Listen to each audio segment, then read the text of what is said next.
एक जो नौजवान है काज़ी अहमद के गोठ हाशिम राहू में हाजी अमीन राहू जेको एक जस्तो जवान नौजवान से गड जो एक पोरियत वो पांजे पेट गुज़र पंहिंजे बच्चन जो पेट गुज़र कंदो हो। बीमारी से जड़ींदड़ ही जो नौजवान है वॾे अरसे का वठी करे खट ते पियल है। संदसि करंगे जी हड्डी जेका है उहा ब कम करण छॾे वई है।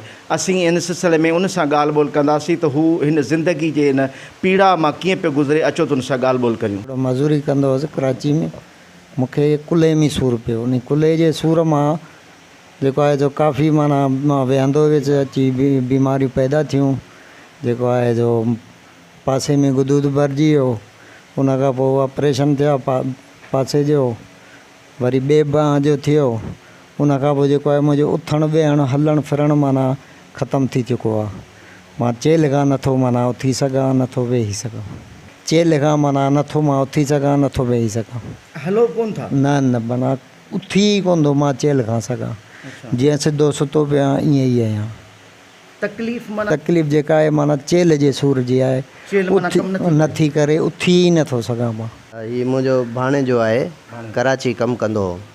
उते माना इनके सट अची वई कुल्हे में। टिकी फ़ोटो जीअं वठंदो आहे ये वठी खाई। उन खां पोइ इनजो सूर वधी वियो। ये आयो हिते दवा वरितीसीं। उन खां पोइ माना जेको आहे डॉक्टरनि चयो त हिनखे थी वियो गुदूद, ऑपरेशन थींदो। उन कुल्हे जो ऑपरेशन करायो। वरी हिनखे हितां खाबी कुख खां माना इन्फेक्शन थियो। डॉक्टर चयो हिते बि इन्फेक्शन आहे, ऑपरेशन थींदो।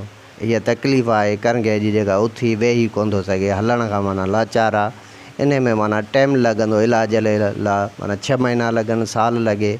पर इन इलाज माना इहो ई आहे त माना इन जे मेडिसन हलंदी रहंदी। माना इहा ॿियो हिन जो हल कान्हे। 4 महीना थी विया आहिनि।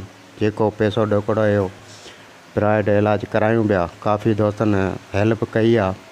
हींअर भई इहा ई गुज़ारिश आहे त असां जेतिरो पुॼे हेल्प कयो। वस वारा इदारा ऐं जेके इंसानी हक़नि सां जेके तालुक़ु रखनि था, ॿिया जेके इंसान ऐं हमदर्द जेके माण्हू आहिनि उन्हनि खे जेका हिननि अपील कई आहे त फौरी तौर ते हिन नौजवान जी वाहर कनि त जीअं ई पंहिंजो वक़्तु सर ते इलाज कराए ऐं सिहतमंद थी सघे। कैमरा टीम सां गॾु अलरिक सियाल, टाइम न्यूज़, काज़ी अहमद।